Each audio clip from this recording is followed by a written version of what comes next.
Les images ne sont pas sans rappeler celles de 2015. Dès le mois de mars, l'ancien aéroport berlinois de Tegel a été réquisitionné pour accueillir des réfugiés ukrainiens. Mais à l'approche de l'hiver, ses capacités arrivent à saturation. Les autorités ont donc ordonné l'installation de tentes sur le tarmac. Elles accueilleront 400 personnes supplémentaires. Nous sommes entrés dès le mois de février dans un état d'urgence. Et nous savions dès le début que cette situation exceptionnelle allait se prolonger cet hiver. Les Ukrainiens qui ont accès dès leur arrivée dans l'Union européenne au statut de réfugiés sont enregistrés et logés sur place en attendant de trouver une place en foyer ou chez le particulier. L'ancien aéroport de Berlin est actuellement le plus grand centre d'accueil d'Allemagne et il n'est pas près de fermer, à en croire la sénatrice en charge de l'intégration. Le Land de Berlin va devoir créer d'ici à la fin de l'année 10 000 places d'accueil supplémentaires, alors même que nous en avons déjà créé beaucoup ces derniers mois. Mais l'augmentation des nouvelles arrivées est tellement rapide que créer ces nouvelles capacités est une véritable course contre la montre. Cette année, l'Allemagne a déjà accueilli plus de réfugiés qu'en 2015, au plus fort de la crise migratoire. Et d'après les autorités, le pic ne serait pas encore atteint. 1750 demandeurs d'asile ont été pris en charge au mois d'octobre dans cet autre centre d'arrivée à Berlin, contre 850 seulement au mois d'août. La prise en charge y dure désormais en moyenne 17 jours. C'est qu'en ce moment, il y a beaucoup d'Ukrainiens. La priorité sont aux Ukrainiens. Ils sont en train de faire de leur mieux.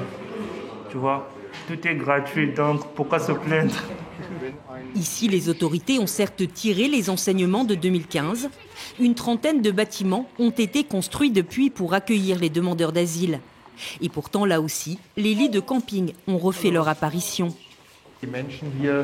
Certains d'entre eux doivent passer 14 jours ici. Et on comprend bien en voyant cette pièce que c'est très difficile pour 4 personnes de se partager cet espace de 16 mètres carrés.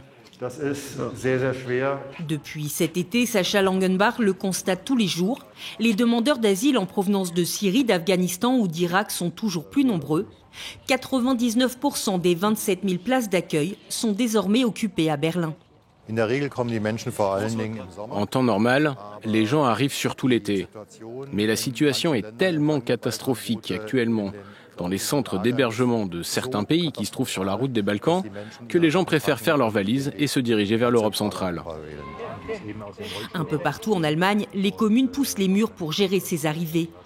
Ici à Leipzig, des tentes chauffées vont être mises en service d'ici à la fin du mois de novembre, tandis qu'à Dresde, c'est le palais des congrès qui a été réquisitionné.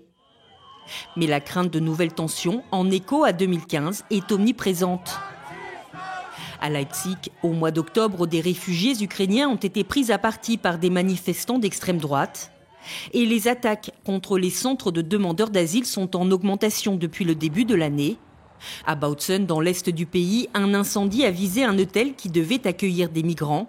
La ville souhaite désormais obtenir une dérogation pour ne plus accueillir de réfugiés. Un revirement qui divise les habitants. Ce serait un signal désastreux pour le reste du pays. On ne peut pas refuser des migrants au prétexte que cela pourrait créer des tensions. Mais tout ça, c'est aussi une question de coût. Et les temps sont vraiment très difficiles, en Allemagne comme partout ailleurs.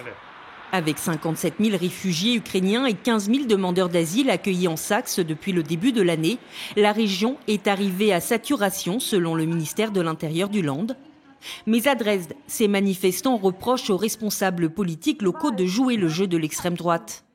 Ils dénoncent les expulsions qui se multiplient et des conditions d'accueil de plus en plus difficiles pour les migrants non ukrainiens. Selon le Conseil pour les réfugiés de la région, l'Allemagne a pourtant les moyens d'accueillir les migrants dans de bonnes conditions. Les responsables politiques doivent être conscients qu'en créant un sentiment de panique, ils alimentent en réalité les campagnes de dénigrement de l'extrême droite. Nous souhaiterions qu'il y ait une plus grande solidarité avec les exilés au sein de la société et du monde politique. C'est cela qui permettrait d'éviter une situation semblable à celle de 2015. La gestion de la crise migratoire avait alors contribué à l'essor de l'extrême droite en Allemagne. Un scénario que les autorités veulent cette fois éviter. Le gouvernement va débloquer 1,5 milliard d'euros d'ici à la fin de l'année pour aider les communes à accueillir les réfugiés.